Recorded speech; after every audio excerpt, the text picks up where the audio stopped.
Give us a toast, Mother. Leopold laughed, swirling his expensive scotch. Delphine stood, her eyes sharp as a razor. To Ziana, she hissed, looking directly at me. The only mistake in this family. Honestly, the best gift you could give us is to simply stop existing. If you died tonight, it would be a true Christmas miracle. The room erupted in cruel laughter. I clutched my gift, a heart made of silk, and walked into the storm. I didn't know then that in 72 hours, I'd be the one tossing them into the cold. I can still feel the sting of those words, a jagged wound that refuses to close. But that night didn't start with a scream. It began with the quiet, suffocating luxury of a home that had already decided I was a ghost. The wind howling off Lake Michigan didn't just rattle the windows of our Gold Coast mansion. It sounded like a choir of ghosts screaming for entry. Inside, the air was thick with the scent of roasted rosemary and expensive pine, a fragrant mask for the rot beneath the surface of this family dinner. I sat at the far end of the long mahogany table, my chair slightly lower than the rest, a physical reminder of my standing in this house. The candlelight flickered off the heavy silver cutlery, casting long, skeletal shadows across the faces of those who shared my blood, yet felt like strangers. I reached down to the small, neatly wrapped box on my lap. Inside was a silk scarf I had spent 3 months knitting, every stitch a silent prayer for a connection I knew was fraying. Forgiveness, I once read, is the fragrance a violet sheds on the heel that has crushed it. I wanted to be that violet. Despite the years of being the invisible daughter, the quiet librarian who didn't fit the Cole family's high-octane brand, I still held on to a fragment of hope. I placed the box on the table, sliding it toward my mother. "Merry Christmas, Mother," I said, my voice barely steady. "I made this for you." Delphine didn't even look at the gift. Her eyes, sharp and cold as the winter outside, remained fixed on her wineglass. She didn't pick up the box. She simply nudged it aside with a manicured finger as if it were a stray crumb. The conversation didn't stop. Leopold was busy boasting about his latest acquisition, and Velma was checking her reflection in a silver spoon. They didn't see a daughter offering a piece of her heart. They saw a nuisance. My presence was a stain on their carefully curated prestige, a reminder of the plain one who didn't belong in their world of power and glass. The atmosphere shifted from cold to suffocating. Delphine finally looked at me, but there was no maternal warmth, only a calculated, predatory stillness.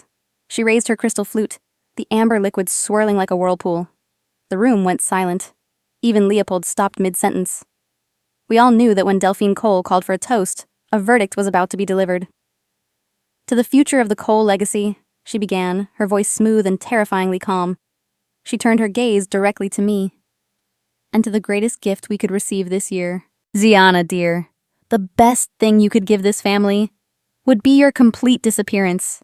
If you were to simply die tonight, it would truly be a Christmas miracle for us all." The silence that followed was a physical weight. Then, it broke. Not with a gasp of horror, but with the sharp, jagged sound of Leopold's laughter. Velma joined in, her giggles high and melodic, as if our mother had just delivered the punchline of the century. My heart didn't break. It felt like it turned to ash. Leopold leaned forward, his face flushed with wine and cruelty. "She's right, you know. Look at those sad eyes. A person who brings nothing to the table shouldn't expect a permanent seat. You're a liability, Ziana. A ghost haunting a house that's outgrown you." Delphine didn't stop there. She reached into her silk clutch and withdrew a heavy, cream-colored document.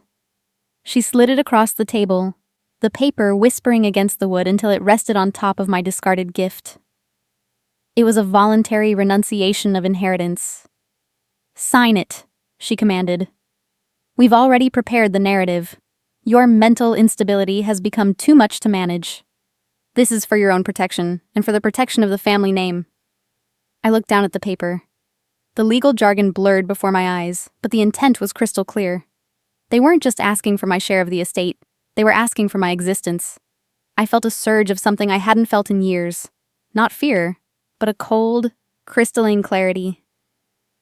I looked at the woman who gave me life and saw only a stranger. Wealth without character is just a gilded cage. and I realized I had been living in one for 28 years. "I won't sign it," I said. The words were small, but they carried the weight of every silent year I had endured. "My dignity isn't for sale, Mother, and I won't sign my life away just to make your lies more comfortable." Delphine's face contorted, the mask of the elegant matriarch slipping to reveal the venom beneath. She stood up, her chair scraping harshly against the marble floor. Without a word, she grabbed the silk scarf I had knitted, the labor of 100 nights, and dropped it into the silver trash bin beside the sideboard. "Useless things belong with the waste," she spat. I stood up slowly. My legs felt heavy, but my spine was straight. I looked around the room, at the crystal, the silver, and the people who valued them more than their own flesh and blood. A house is built with boards and beams, but a home is built with love and dreams. In that moment, I understood there were only beams here. Cold, hard, and unyielding. "You've shown me exactly what this house is tonight," I said, my voice echoing in the vast, hollow dining room. "There is no home here, only a museum of greed." Leopold stood then, his shadow looming over me. "If you think you can stay here after this, you're more delusional than we thought. Leave, now, or I'll have security drag you out into the storm you deserve. We will make your life a living hell until you break." I didn't argue. There was no point in shouting at a storm. I turned away from the half-eaten feast and the flickering candles. I walked through the grand foyer, past the portraits of ancestors who probably would have been ashamed of what their descendants had become. I didn't take a coat. I didn't take a bag. I only took my self-respect, a fragile thing I had nearly lost. The grand mahogany doors felt heavier than usual as I pushed them open. The Chicago winter screamed in my face, a wall of ice and wind that threatened to knock me back. But as I stepped out onto the limestone porch, the slamming of the door behind me didn't feel like an end. It felt like a release. I stood for a moment, the snow already beginning to coat my hair. I looked back at the glowing windows of the mansion, where my family was likely already back to their wine, laughing about the sister they had finally erased. I stepped down the stairs, my thin shoes sinking into the freezing slush. The cold bit into my skin, sharp and unforgiving, but it was nothing compared to the ice that had just settled in my heart. I was 28 years old. I had no job, no home, and my own mother wished I were dead. Yet as I walked toward the iron gates, I didn't feel weak. I felt like I was finally starting to wake up. The grand mahogany doors of the Cole mansion didn't just close. They slammed with a finality that vibrated through the limestone porch and into the soles of my thin shoes. I stood there, shivering in a dress that was never meant to withstand a Chicago blizzard, as the lake effect snow began to coat my shoulders in a shroud of white. For 28 years, I believed I had a place in this world, however small. In a single heartbeat, that belief had been shredded. My phone buzzed violently in my hand, a frantic rhythm against my numb palm. I looked down, the screen glowing with a harsh artificial light that felt like a slap. "Gianna, what have you done?" The text from my supervisor at the Chicago Public Library flashed across the display. I didn't have time to process it before a notification from a social media app flooded the screen. My heart hammered against my ribs. I opened the link, and there was Velma. My sister sat in the very chair I had just occupied, her face a mask of practiced tragedy as she spoke to her thousands of followers. Behind her, our mother sat with a hand over her heart, looking every bit the victim. Velma's voice was high and melodic, the kind of tone that invited people to share in her sorrow. She had uploaded a heavily edited clip of our dinner, the moment I stood up to defend my dignity. But in her version, the sound of my mother's cruel toast was stripped away. All the world saw was me, leaning over the table, my face twisted in what looked like unprovoked rage, while my mother shrank back in fear. "We are so heartbroken," Velma whispered to the camera. "My sister, Gianna, has been struggling with her mental health for years. We tried to have a quiet family Christmas, but she became violent. We've had to ask her to leave for our own safety. Please pray for her." The comments were a waterfall of vitriol. How could she do that to her mother? "She looks dangerous. Cancel her." The digital guillotine had dropped before I even reached the driveway. Within 60 seconds, another email arrived. The board of directors at the library, citing highly disturbing public evidence of instability, was placing me on immediate unpaid suspension pending an investigation into my termination. They didn't ask for my side. They didn't need to. A lie can travel halfway around the world while the truth is still putting on its shoes. And Velma was an expert at making sure the truth stayed barefoot. I stared at the screen until my vision blurred. I wanted to scream, to post a frantic defense, to tell the world that the woman on that screen was a liar. But I stopped. I remembered my grandfather William once telling me that you cannot extinguish a fire by screaming at the flames. You only give them more oxygen. To post a defense now would only make me look like the unhinged person they wanted me to be. I locked the screen and shoved the phone into my pocket, my knuckles white with the effort to remain still. The porch lights flickered, casting long, skeletal shadows across the driveway. The door opened again, and Leopold stepped out. He wasn't wearing a coat. The internal warmth of the house still clung to him like a suit of armor. In his hand, he held the silk scarf I had spent 3 months knitting, the one my mother had tossed into the trash. He walked toward me, his expensive Italian loafers crunching on the fresh snow. He stood a foot away, his presence of physical weight intended to make me feel small. "You forgot this, Ziana," he sneered. He looked down at his shoes, which were slightly dusted with the slush from the porch. With a slow, deliberate motion, he used the white silk, my labor, my hope, my heart, to wipe the dirty mud from his leather shoes. Then, he let it fall. It landed in the gray, frozen slush of the snowbank, a ruined heap of white fabric.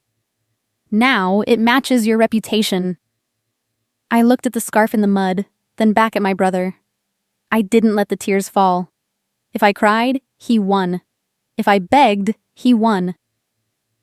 "You can soil the silk, Leopold," I said, my voice surprisingly steady despite the cold. "But you cannot soil the hands that made it.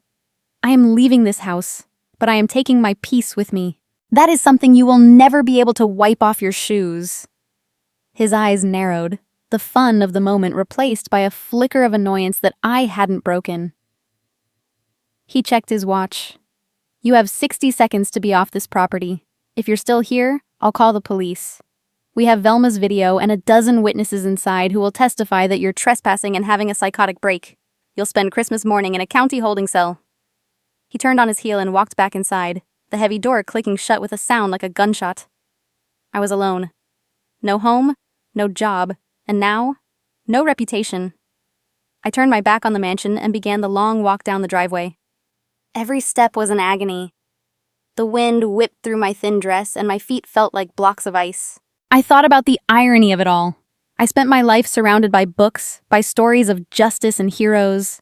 Yet here I was, being written out of my own life by the people who shared my DNA. As I reached the midpoint of the driveway, the snow blinding me, I paused. I looked back at the snowbank. I couldn't leave it there. I walked back, reached into the freezing slush and pulled out the muddy silk scarf. It was heavy with water and grime, but I tucked it against my chest anyway. It wasn't trash to me. It was a reminder that I was capable of creating something beautiful, even in a house that only knew how to destroy. I reached the iron gates, the Gold Coast sidewalk stretching out before me like a dark, endless ribbon. I stood there for a moment, a ghost in my own neighborhood. People were inside those other mansions, opening gifts, laughing, being families. I had nothing. My career was gone in 60 seconds. My mother had erased me with a toast. My sister had buried me with a live stream. My legs began to give out. The cold was moving from my skin into my bones, a deep lethargic ache that told me I couldn't walk much further. I leaned against the cold iron of the gate, closing my eyes for just a second. I wasn't panicking. I was just empty. Have you ever reached the point where the pain is so sharp it actually becomes a strange kind of peace? That was where I was. I had lost everything, which meant they had nothing left to take. Then, a low hum broke through the whistling wind. 2 bright beams of light cut through the falling snow, illuminating the flakes like tiny diamonds. A black town car pulled up silently to the curb, its tires crunching on the ice. The passenger window rolled down slowly. The warm air from the interior hit my face, and for a moment I thought I was hallucinating. But then I saw the eyes, tired, knowing, and filled with a kindness I hadn't seen in years. Cullen leaned across the seat, his voice grave and steady. "Get in the car, Ziana. Your grandfather didn't build that house so you could freeze to death on the sidewalk." The interior of Cullen's town car was a sanctuary of hushed leather and filtered heat. It was a jarring contrast to the jagged ice that had just pierced my dignity. My fingers were so locked with cold that I couldn't uncurl them from the ruined silk scarf clutched against my chest. Cullen didn't pepper me with pitying questions.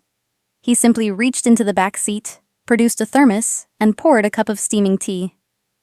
The steam rose in silver curls, warming my face before I even took a sip.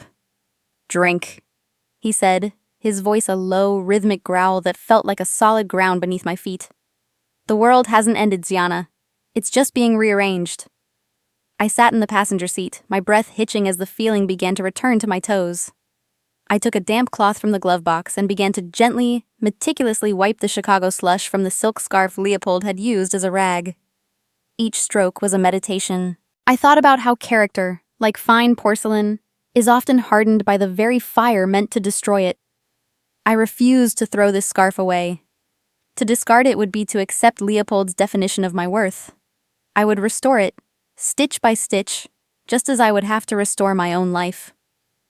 Cullen watched me from the corner of his eye as he navigated the slick, snow-dusted streets.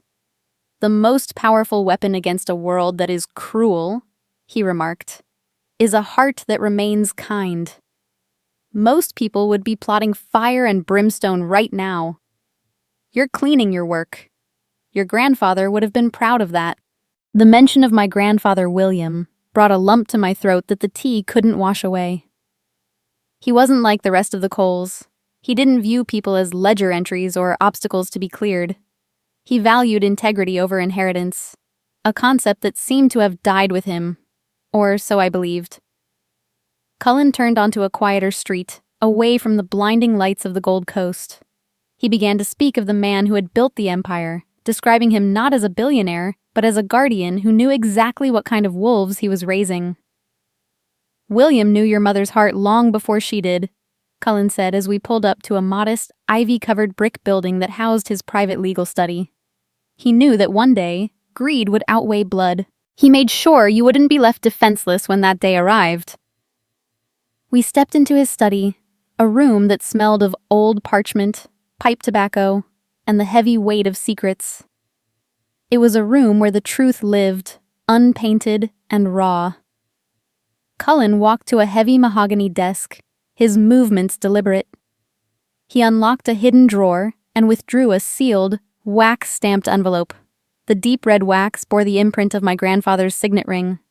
My heart, which had finally slowed, began a frantic new rhythm. "This is a binding behavioral codicil," Cullen explained, sliding the envelope toward me. "In the eyes of the law, it's a moral safety net. Your grandfather didn't just leave a trust, he left a set of conditions. The mansion, the primary investment funds, they are what we call contingent assets." I broke the seal, the paper crisp and cold against my fingertips. As I read the lines penned in my grandfather's firm, elegant hand, the room seemed to tilt. The document stated that if the primary executors, my mother, Delphine, displayed extreme moral turpitude, or cruel neglect toward me, the youngest heir, the entire legal structure of the estate would invert. Ownership would transfer immediately and irrevocably to the heir who had maintained their integrity. "The morality clause is a powerful tool in the United States," Cullen said, leaning back as he watched the realization creep onto my face. "In most cases, it's hard to prove, but I've quietly documented how the family treated her for years. I have audio recordings, emails, and financial evidence. But tonight was the trigger. The public humiliation, the online defamation, kicking her out into the blizzard without a coat. They didn't just hurt her, Gianna. They legally stripped themselves of their right to inherit the Cole estate." I looked at the power sitting on the desk in front of me. It wasn't a feeling of triumph that washed over me, but a profound, heavy sadness. My grandfather had seen this coming. He knew my mother would eventually choose a lifestyle over her own child. He had provided me with a sword, but he had hoped I would never have to draw it. Have you ever realized that the person who loved you most was the one who prepared you for the worst? I don't want to hurt them, Cullen, I whispered, my voice caught in the shadows of the room. Even after what they said, she's still my mother. Being a lady doesn't mean you don't fight, Cullen replied, his eyes narrowing with a sharp, legal edge. It means you know which battles are worth the blood. This isn't about revenge. It's about stewardship. If you let them keep that house, they will burn every good thing your grandfather ever built to fund their vanity. You aren't taking something from them. You're stopping them from destroying a legacy. I stood up, the cleaned silk scarf now draped around my neck like a banner of war. The warmth of the room had fully returned to my body, replaced by a cold, sharp resolve that I had never known I possessed. I wasn't the invisible librarian anymore. I wasn't the plain daughter who could be erased with a toast and a live stream. I was the person my grandfather trusted to carry the weight of the Cole name. What's the timeline? I asked. My voice sounded different to my own ears, steadier, older, laced with a quiet authority. The law moves in stages, but the codicil is self-executing once the breach is documented, Cullen said, a grim smile touching his lips. We have 72 hours. By the third day, the house will belong to you. But you must return there. You cannot act as a victim seeking a bed. You must act as the owner exercising her dominion. I walked to the window, looking out at the dark Chicago skyline. My mother had wished me a gift of death at the dinner table. She wanted me to disappear, to be a ghost that no longer haunted her conscience. Well, I would give her a gift in return. I would give her the gift of truth. I would give them exactly what they had earned through their own cruelty. Looking at my reflection in the dark glass, I saw a woman I barely recognized. The fear had vanished. The anger remained, a gnawing pain in my chest, but it was being forged into a weapon. When I walked back through those limestone arches, I wouldn't need to ask for a seat at the table anymore. I would be the one to decide who was allowed to sit there. The limestone arches of the Cole mansion loomed through the twilight like the ribs of a giant, ancient beast. Exactly 24 hours had passed since I was cast out into the blizzard, but as I turned the heavy brass handle of the front door, I didn't feel like a fugitive returning for warmth.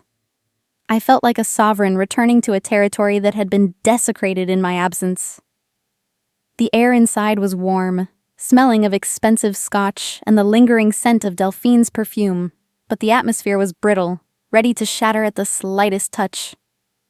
I walked into the foyer and saw them. Delphine and Leopold were in the formal library, the doors thrown wide, laughing over crystal glasses as if they were celebrating a hard-won victory. They looked up as I entered, the laughter dying in their throats, replaced by a mixture of shock and immediate, practiced disgust. I didn't wait for them to speak. I walked to the coat rack with a measured, rhythmic pace, hanging my coat with the kind of practiced elegance that only comes from knowing exactly who you are. He who has a why to live for can bear almost any how, and my why was now etched in the red wax of my grandfather's secret mandate. Ziana, you have some nerve showing your face here after that psychotic episode, Leopold sneered, stepping into the foyer. He swirled his drink, the ice clinking against the glass like a warning bell. I told you to find a shelter. Are you back here to beg for scraps, or did the cold finally rot what was left of your mind? I turned to face him, my expression a shield of impenetrable calm. I am not here for scraps, Leopold. I am here to ensure that this house doesn't fall into ruin while you are too busy burning its history for fuel. As I spoke, my eyes traveled past him, scanning the room with the clinical precision of a librarian. I saw the unopened luxury bills tucked haphazardly under a silver mail tray. I saw the way Delphine's hand trembled as she gripped her glass, the way she avoided the portraits of the ancestors on the walls. Their cruelty wasn't a sign of strength. It was the frantic thrashing of people who knew the floor was about to give way. They weren't just evil. They were desperate. Standing on the edge of a bankruptcy, they thought they could hide behind my erasure. You're troubled, Ziana. We all see it, Delphine said, her voice dropping into a register of feigned, honeyed concern that made my skin crawl. She gave a small, sharp signal to Leopold, and then I heard it. The heavy, rhythmic tread of boots on the hardwood. Two men in plain white medical scrubs emerged from the shadows of the library. They carried a folded gurney and a bag of restraints, their faces vacant and professional. This was the private transport team. I knew the reputation of these companies. They were the hired muscles for the wealthy, used to make inconvenient family members disappear into private psychiatric facilities under the guise of medical necessity. "We've done this for your own good," Leopold said, brandishing his phone. On the screen was Velma's live stream, the edited footage of me looking erratic at the dinner table. "This is evidence of a suicidal episode. We are acting out of family love, Gianna. We can't have you hurting yourself or the Cole name any further." Delphine began to sob into a silk handkerchief, a performance so perfect it would have won awards if it weren't so demonic. "She's always been so troubled ever since William died. We just want her to get the help she needs." She glanced at a hidden camera in the corner. Velma was likely broadcasting this rescue to the world, turning my kidnapping into digital content. I looked at my mother, seeing the hollowness behind her tears. "To heal a wound, you must first stop touching it, Mother. You keep trying to reopen my past because you are terrified of your own future. You aren't trying to save me. You're trying to bury the only witness to your failure." The medical team stepped forward, their hands reaching for my arms. I didn't flinch. I didn't scream.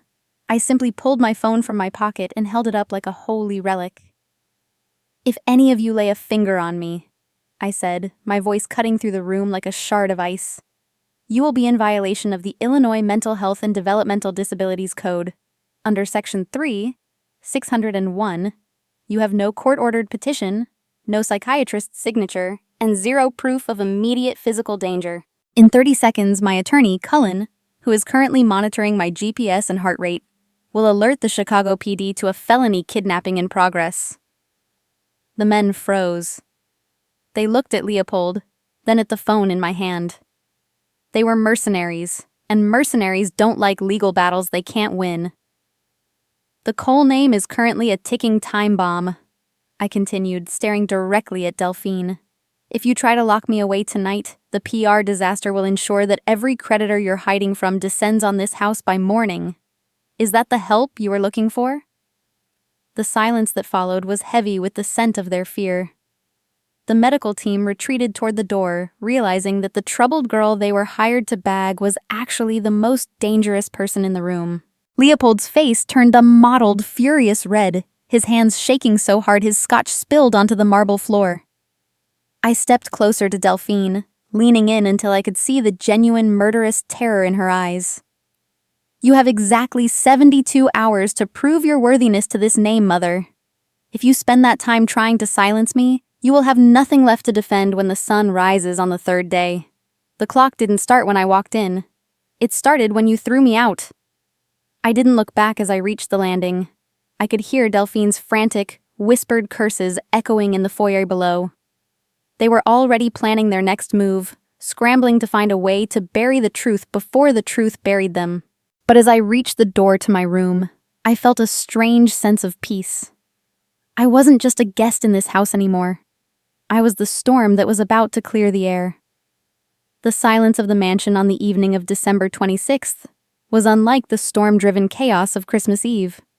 It was a thick, calculated quiet, the kind that precedes a landslide.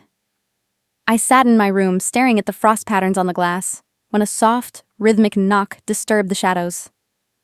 I opened the door to find Delphine. She stood there holding a silver tray with a single pot of Earl Grey and 2 porcelain cups, her face arranged into a mask of fragile, trembling contrition. Her voice was a hushed whisper, claiming she had been broken by stress and only acted out of a mother's desperate fear for my health. It was a masterful performance, but a person's true character is like the sun. It can be clouded for a time, but it will always reveal itself in the heat of the moment. I knew the scorpion didn't change its nature just because it lacked a target. Yet I stepped aside and invited her to the master sunroom. I didn't go because I was gullible. I went because I wanted to give her one final, unshaded opportunity to choose honesty over malice. to see if there was a single fragment of the mother I used to dream about left inside that hollow shell of silk and pearls. We sat in the sunroom, the moonlight spilling over the private gallery of stolen memories. As she poured the tea, my librarian's eyes, trained to spot the smallest discrepancy in a manuscript, caught the faint, white residue clinging to the inner rim of my cup. It was a sedative.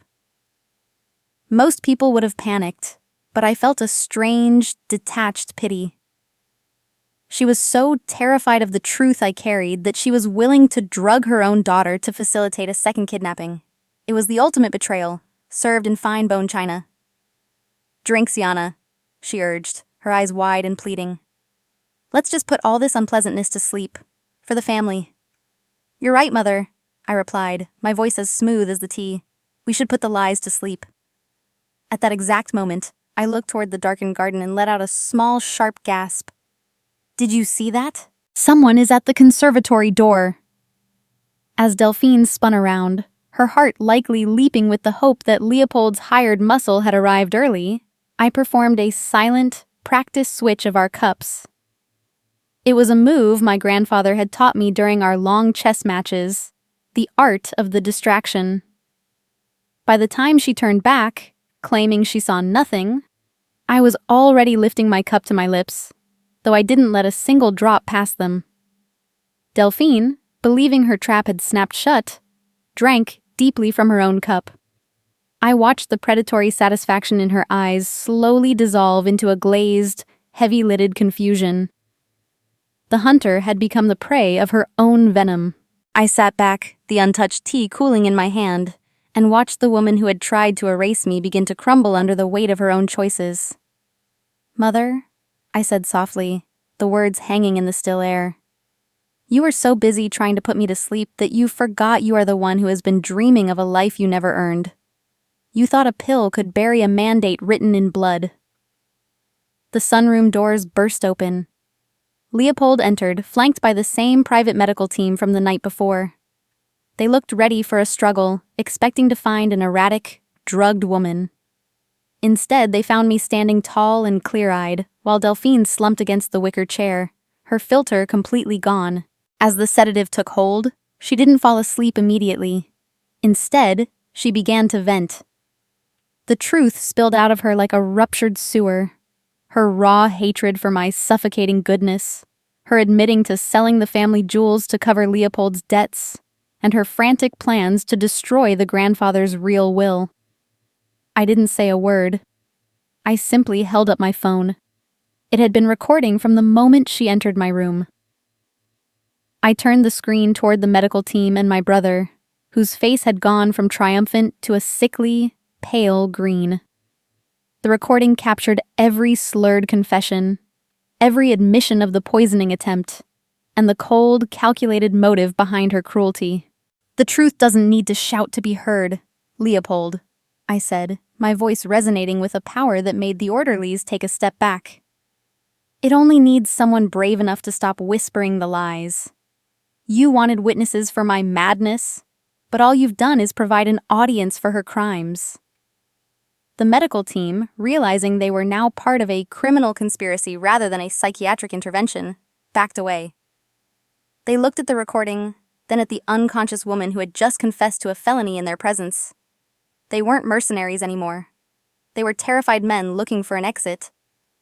I watched them hesitate, their authority evaporating like mist in the morning sun. "Take her to her room," I commanded, and for once, no one questioned me. "She needs the rest she tried to force on me. And Leopold? Consider this your 24-hour warning. The mercy I'm showing you now isn't for your sake. It's for the grandfather you've spent your life dishonoring." I watched the medical team carry my mother away, her slurred threats fading into the vast, grand hallway of the house she no longer owned. I stood alone in the sunroom, the moonlight reflecting off the empty teacups. The house was no longer a prison. It was a courtroom. The evidence was gathered, the witnesses were sworn, and the verdict had already been written in the stars. There was one day left. One day until the masks fell for good, and the air in this house was finally clean. The house was no longer a sanctuary. It had become a clinical environment where the truth was being dissected. I sat in my grandfather's grand study, the heavy oak desk serving as my command center, while Cullen's face flickered on the monitor via a secure video link. Outside, the December sun was pale and weak, casting long shadows across the floorboards. We were in the final 12 hours of the 72-hour countdown. My fingers moved across the keyboard with a steady precision I hadn't known I possessed. We were initiating the moral breach clause with the bank's trust department, a legal scalpel that was about to sever the family's access to the coal fortune. By formally freezing all secondary credit lines and discretionary spending accounts, we weren't just taking their money. We were taking their oxygen.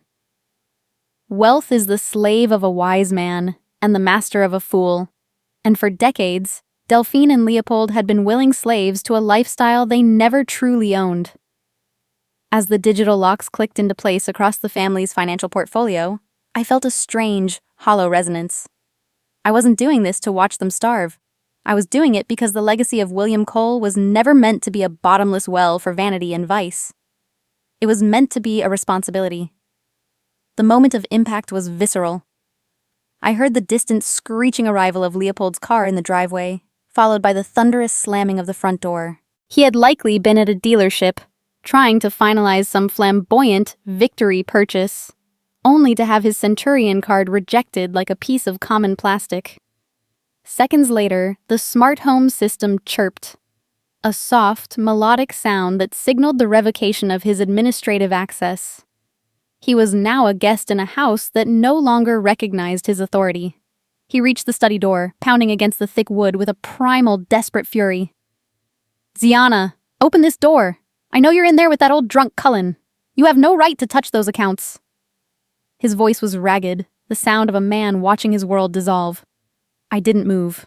I didn't flinch. I simply pressed the button on the intercom system. My voice was a calm, steady blade. "The Coal Corporation no longer recognizes your signature on any legal instrument, Leopold. You aren't being robbed. You're being audited by the truth." With the funds cut off, the toxic bond that held the three of them together didn't just crack. It shattered. Half an hour later, the sounds of a physical and verbal altercation erupted from the mezzanine. I stepped out of the study and looked down. Leopold had caught Velma in the dressing room. She had been frantically stuffing our mother's rare Cartier collection into a duffel bag, her eyes darting like a cornered animal. She was planning to flee to Europe, abandoning the sinking ship before the water reached her neck. "You're stealing from your own mother?" Leopold roared, his face a mottled purple. Delphine stood in the doorway, weak from the sedative but awake enough to see her golden son and perfect daughter tearing each other apart over her jewelry. The cannibalism of greed was a hideous thing to witness. Leopold accused Delphine of being too weak to handle a plain girl like me, while Delphine realized, perhaps for the first time, that her children only loved her as a gateway to an ATM. I watched them from the mezzanine, a shadow in the house of my childhood. I didn't feel joy. I felt a profound, aching pity. "A house divided against itself cannot stand," I said, my voice carrying through the marble hallway. They all froze, looking up at me as if I were a ghost. "I didn't need to destroy you. You were already doing it to each other. I only turned off the lights so you could see who you really were in the dark." Velma looked at me, her eyes brimming with fake, manipulative tears. "Ziana, please. We're sisters. Help me. Make a deal with me. And I'll tell the board that Leopold was the one behind the medical team. Just give me enough to get away."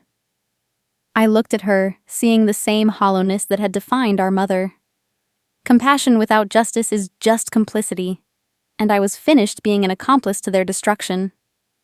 I shook my head slowly and walked back into the study, closing the door on their screams. Cullen arrived in person shortly after, accompanied by a team of forensic accountants and a 72-hour compliance order signed by a Cook County judge. The transition of the property title was now a matter of public record. It was final. The house was mine. As the accountants began the grim task of cataloging the years of embezzlement and debt, I retreated to the high-tech kitchen. I began to prepare a simple meal, soup and bread, the kind of humble food I had lived on as a librarian.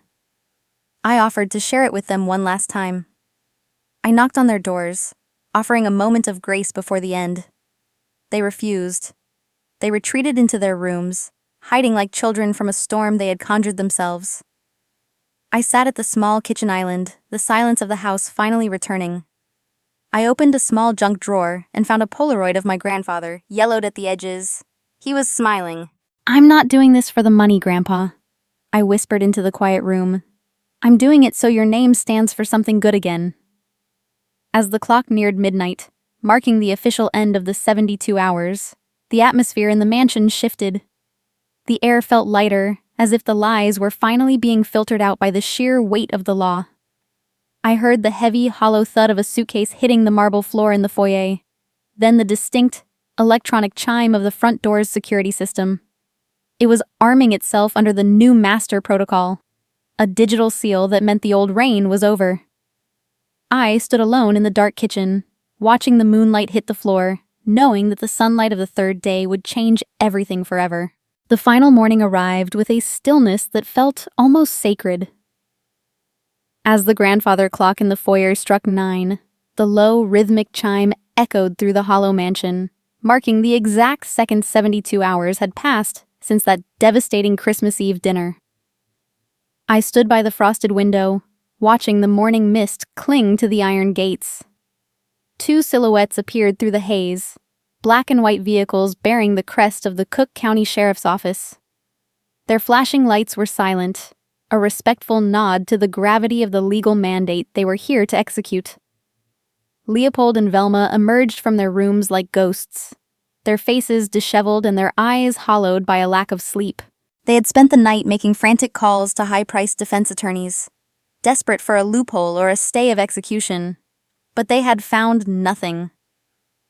In the United States, an ironclad behavioral codicil tied to a property deed is a fortress that no amount of money can breach.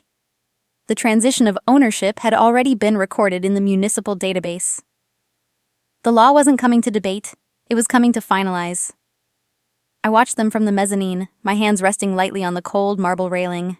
I didn't feel the rush of adrenaline I had expected. Instead, I felt a profound sense of detachment. You cannot escape the consequences of your actions, but you can escape the person you were when you committed them. I was no longer the girl who trembled at their insults. I was a witness to the harvest of the seeds they had sown. The lead deputy stepped into the foyer, his expression professional and grim as he presented the writ of possession to Delphine. My mother looked at the document as if it were a death warrant. Her hand shook so violently that the paper rattled. In this country, when a judge signs an eviction order based on a proven breach of trust, the conversation is over. There were no more lies to tell, no more streams to broadcast, and no more wealth to hide behind. They were standing on the bare floor of their own choices.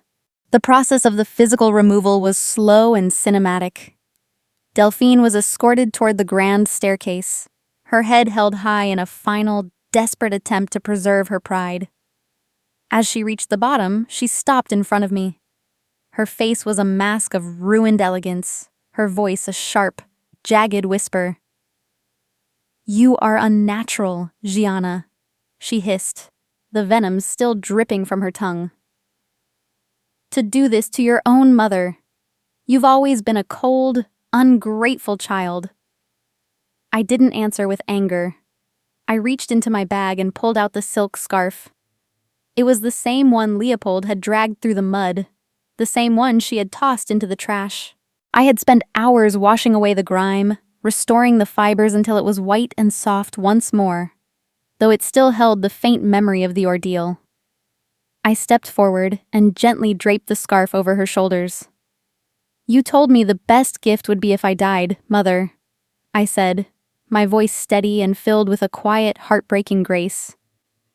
"But I chose to live so that I could save this family's name from the shadow you cast over it. This house was meant to be a home, not a weapon. Take this scarf with you. Let it be a reminder that kindness survived your cruelty. I'm not doing this because I hate you. I'm doing it because I love the man who built this house too much to let you destroy it." She looked at the scarf, then at me, and for a fleeting second, the mask cracked. There was no apology, no sudden realization of love, but there was silence. The only honest thing she had ever given me. Leopold and Velma were escorted out next, each carrying a single suitcase, the remnants of a life built on sand. The grand mahogany doors that had once slammed shut to cast me into the cold were now held open by the deputies as my family was removed from the heart of the estate. The sound of the cars driving away was the most beautiful music I had ever heard. I stood alone in the vast, echoing foyer, the sunlight finally breaking through the Chicago clouds and illuminating the dust motes dancing in the air. I didn't celebrate. I didn't reach for the champagne or call the press. Instead, I walked into the library and sat in my grandfather's worn leather chair.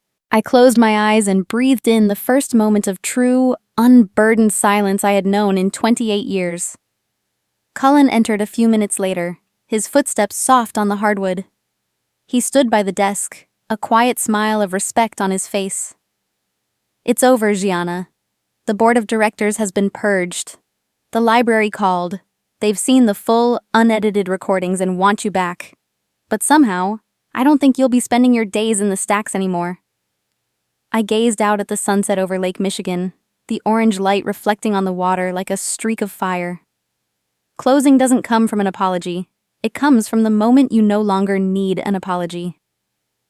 Finally, I found peace with the mother who couldn't love me, because her opinion no longer held the power to define my worth. I know many of you watching this have fought your own silent battles against people who tried to dim your light. If you've ever had to choose yourself over a family that didn't choose you, please share your story in the comments. I'll be reading them, and I want you to know your worth is non-negotiable.